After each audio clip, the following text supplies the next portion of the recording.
그럼 교수님은 처음에 부동산에 어떻게 관심을 갖고 이쪽 길로 접어들었어요? 저는 14회 공인중개사입니다. 2003년도에 땄는데요. 그 전까지는 저도 부동산 잘 몰랐어요. 잘 몰랐고 공인중개사 자격증 그냥 그때는 사실은 그냥 그때 직장 다니고 있었는데 그냥 향후 미래에 뭐 어떤 그냥 그런 거 있잖아요. 왜 그냥 나중에 그냥 뭐 써먹을지 않을지 모르겠지만 일단 하나 계속 따놓자. 네. 그래서 따놨는데 재밌더라고요.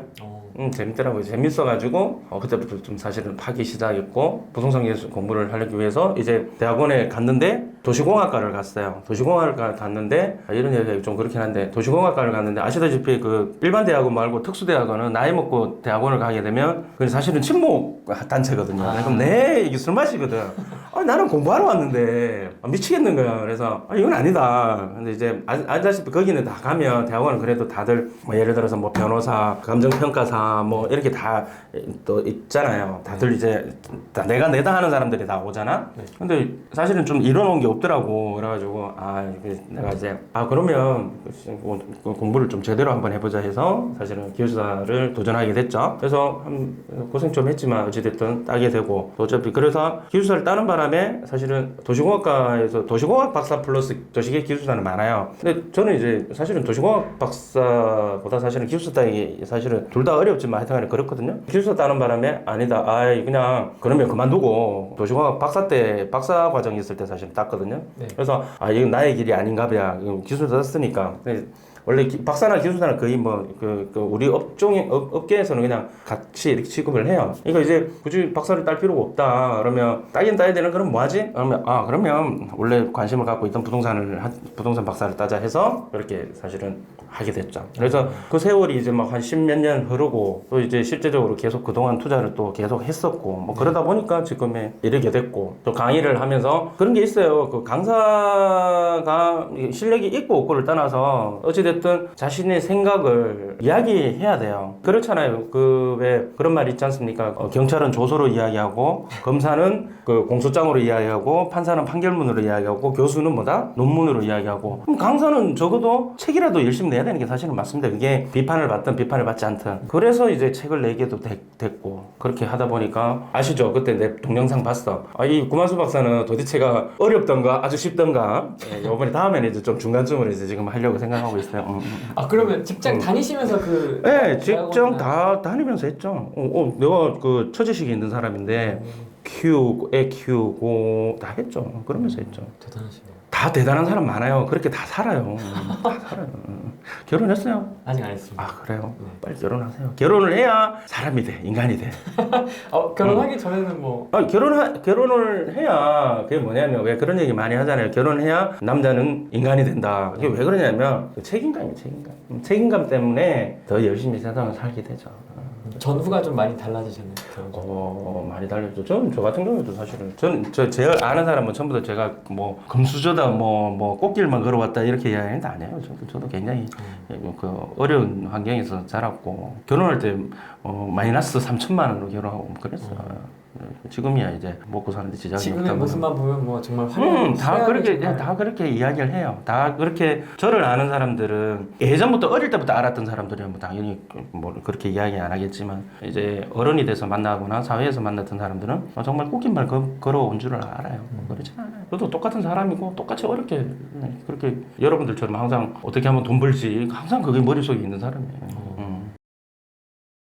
투자를 쭉 해오시면서 보면 위기가 좀 있었잖아요. 98년. 그럼 당연하지. 2008년도 당연하지. 그럴 때는 어떻게 좀 제가 교수님 어디 사세요 할 때 제가 제일 곤란해했던 그 있어. 이 질문 받으면 이런 게 있어요. 저는 그런 걸 진짜 많이 하거든요. 그 부동산 강사들 나와서 어쩌고 저쩌고 하는데 저는 옛날부터 그랬어. 자기 재산세 얼마 내는지 다 까고 이야기하자고. 자기 재산 내역 다 까고 부동산 강의를 해야지. 그게 맞지. 네. 저도 항상 그런 생각을 하고 그렇게 이야기를 할 정도로 했는데 저 역시 학교에서 출강할 때도 그렇고 이런 거 물어보는 거예요. 교수님 어디 사세요? 양산 살아요. 그러면 양산 살았지. 근데 옛날에 양산에 제가 들어갔을 때에 진짜 잘 사실 모르고 그때 이제 8.3일 대책이 일어나고 막 그때였어요. 지금처럼 시장 상황을 파악할 줄 알았으면 절대 그때 분양 안 받았지. 분양도 아니야. 빚주고 샀어.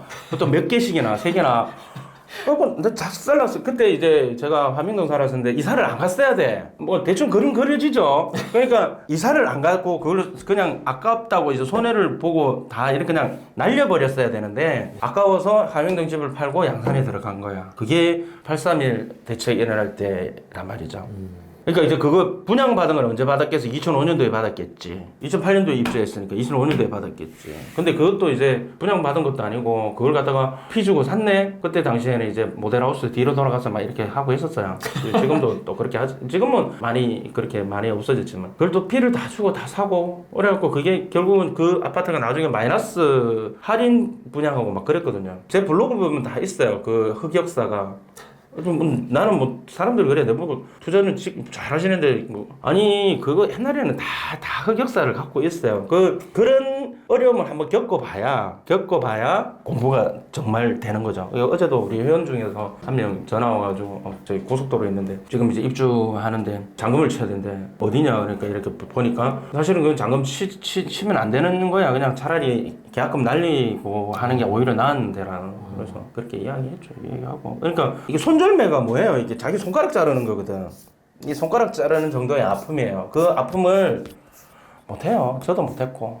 근데 이게 그렇게 하는 것이 오히려 더 이득일 때가 있어요. 그래서 저도 손해 많이 봤어요. 그래서 이제 저는 이제 아는 사람 알지만 이제 내년에 이제 부산으로 들어가요. 그런데 사실은 부산으로 가고 싶었는데 왜 못 가냐면 아기를 키우면 이제 아기가 아주 어린 엄마들, 아빠들, 그다음에 총각들, 뭐 처녀들이야 상관이 없지만 아기 키우는 집은 애 데리고 이렇게 이사를 못 가요. 그래서 이제 어떤 책 보면 그렇게 나와 있잖아요. 매년 비과세 받기 위해서 2년씩 이사 다닌다. 뭐 그게 이제 처녀 총각이면 말인데 맞아요. 근데 그게 자녀를 두고 있는 엄마 아빠라면 그 정신 나간 엄마야. 못하죠. 정신 나간 엄마지. 돈 몇 푼 버는 게 중요한 게 애 정서적으로 키우는 게 중요하고. 저도 마찬가지였어요. 그래서 우리가 막내가 이제 내년에 이제 대학교 가거든요. 근데 그때 맞춰서 이제 이사를 하는 그런 상황이 이때까지 항상 힘들었던 게 교수님 어디 사세요? 보면 양산 살고 있으면 왜 양산 살고 있지?